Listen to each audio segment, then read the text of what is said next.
The NBA this weekend, some good games too. Let's start with vroom vroom. Yeah, the motorcade rolled through Orlando. The Pistons reached 45 wins for the first time since 07-08. They snapped a 17-season streak without 45 or more wins. Tim, do you have hotels booked in Detroit?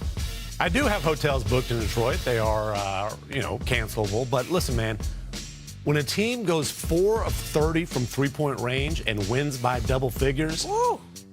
they're a rough and tumble bunch that is a real threat.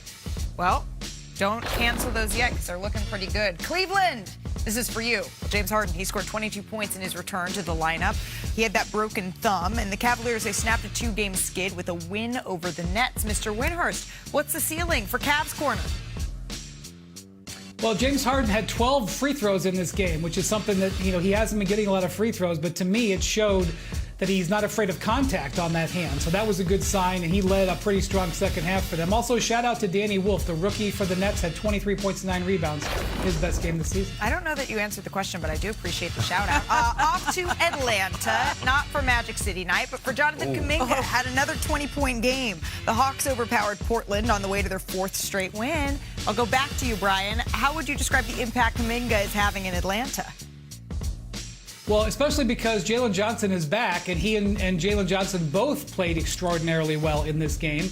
And look, he can get out on the floor. His athleticism obviously sticks out, and I'm sure he's loving every second of this, and certainly the Hawks are as well. They're on a winning streak. Well, don't look now. The MVP, he's back for OKC, and Shea had himself a weekend. We like to call him Shea Butter. He's that smooth, and this was a smooth, seamless transition back to action on Friday. He dropped 36 points in OKC's overtime win against the Nuggets after missing 9 games with that abdominal strain. And then on Sunday, he lit up the Mavs. He had 30 points. He extended his overall streak of 20-point games to a cool 123 and could tie Wilt Chamberlain's NBA record of 126 on Saturday against the Warriors. Now, the 30 he had in OKC's win over the Mavs, you see right here where that streak puts it. In the process, the reigning MVP, he passed Wilt for the most consecutive 20-point road games in NBA history.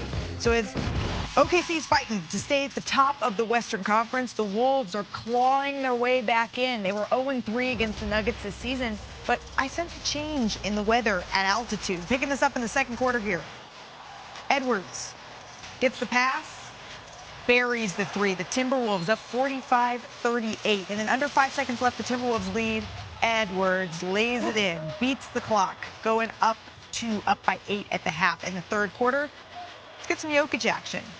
Hits that wide open 3. He's trying to will the Nuggets back in this one. And then a minute to go in the quarter, Nuggets down 9. There's Jokic once again, backing down Naz Reid this time. Crazy. Scored or assisted on 23 of their 32 points for the Denver Nuggets in the quarter. Jamal Murray drives, puts it on Rudy Gobert. Yeesh. What a slam there from Murray. Putting the former Defensive Player of the Year on a poster. So the Nuggets down by 10 at this point. Yep, there it is. Picture perfect. Just over 6 minutes to play. The Timberwolves up 106-96 now when we go ahead here. Edwards pulls up. Yeah, this will ice the game right there. Ant feeling it, and he finished with 21 points. The Wolves go on to win 117-108. Here's Ant with Katie George after the game. The last 2 seasons, you guys have been to the Western Conference Finals as a 3 and a 6 seed. How important is it being a top 4 seed to you guys? Super important, man. We don't want to be in a play-in because we want the week of work, of training and watching film and development. And we want home court advantage. I mean, I don't think we had home court advantage. We did my first time going to the Western Conference Finals versus Phoenix, but we want it again. Well, best of luck in doing so. Thank you. The Wolves have won 11 of their last 15 games, right? That's tied for the 6th best record in the NBA in that span. That includes some pretty good wins. They've gotten the Thunder, they've gotten the Nuggets, and yeah, they weren't fully healthy, but you got to beat who's in front of you. So, Brian, what makes this Timberwolves team so dangerous? Yeah, I think if you look at some of the teams that I would say are in the middle of the West, basically outside of San Antonio and Oklahoma City, all of those teams have some flaws. You look at Houston, they're not a strong offensive team. You look at Denver, they've been weak defensively. The Lakers, weak defensively. The Wolves, they are strong at both ends of the court, and that's really their case for why they can get back to the conference finals, is because they can do it at both ends. They also have a closer in Ant Edwards. And for whatever people want to say about Rudy Gobert, and they dunk on him, and he gets suspended for flagrant fouls, and he says stuff that upsets his teammates, the data is unequivocal. They are a very good defensive team when he's out there, and when he's out there, the Timberwolves are hard to deal with on that end of the court, and that is a big reason why you can believe they can make a run. I think they've also got their spirit back. I mean, this is a team that's been in the conference finals 2 years in a row. Right. And after the trade deadline, it took a little while for some guys whose names have been in trade discussions for Giannis and some of the other things they were trying to do to maybe get their feeling back and feeling loved again. But they look like they've righted the ship. And I've heard from people that give Ant Edwards a lot of credit for that because he is a leader in that locker room as well. Sort of bringing everybody together in that way. And that's a step that we've been talking about, wanting to see Ant continue to take and evolve. And we're seeing that now. But the bar, as you mentioned, Ramona, is they've gone to back-to-back conference finals. And so it's getting past that point. That's where Denver's trying to get back to, right? They've lost 8 of their last 12 games, and they're not healthy. And they're running out of time to get healthy, Tim. What's your level of concern there? Yeah, I think there has to be some real concern. You saw Joker yesterday talking about, some worry might help, might get guys to lock in, might get guys to play harder, but the health is a thing. If the Nuggets can get healthy, everybody expects them to be a contender. Aaron Gordon is ramping up to return soon.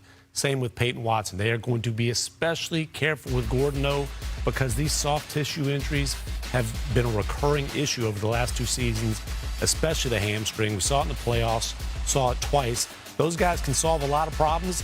They don't necessarily get Joker healthy, though. That's also a concern. Yeah, Cam Johnson's been hurt, too. He had a knee thing, they had an ankle thing. He hasn't been playing very well. So I just think they're thin right now. But if they get those guys back, I don't have that level of concern for them. Every game I see them in, they seem like they're in it. Well, but when I was talking to David Adelman, Brian, he told me that they want to get 15 games together. That's their ideal. And right now they're sitting at 10. And by the way, they're 8-2 in those games, but they are running out of time. If you're not concerned for them whole, there's concern that they're not going to get there, maybe.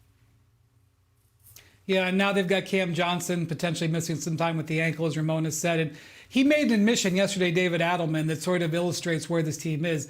As you can imagine, with Jamal Murray and Nikola Jokic, they try to play them together as much as they can because they're a killer duo on the court. Absolutely. They're going to have to change the rotation up a little bit and have one of them on the court basically at all times, according to Adelman, because the rest of the group is not carrying. And that is an indication of them leaning away from what they want to be. So this is a team that's fighting through it. But again, if they get their whole team together, I realize it's a big if, but they are very formidable at full health. Yeah, it's interesting. Adelman also said that he hasn't shown the entire group until they got past the All-Star break their full record in the standings and where they stand, because he feels like he's coaching sort of a different group for this Nuggets team every night, and they have to get healthy in order for them to make it to their full potential. Since we're talking about health, we have a very special guest joining us in the studio. Pelican star Zion Williamson. You're not going to want to miss this exclusive interview. It's coming up next on NBA Today. He tells us why this is the best he's felt since high school.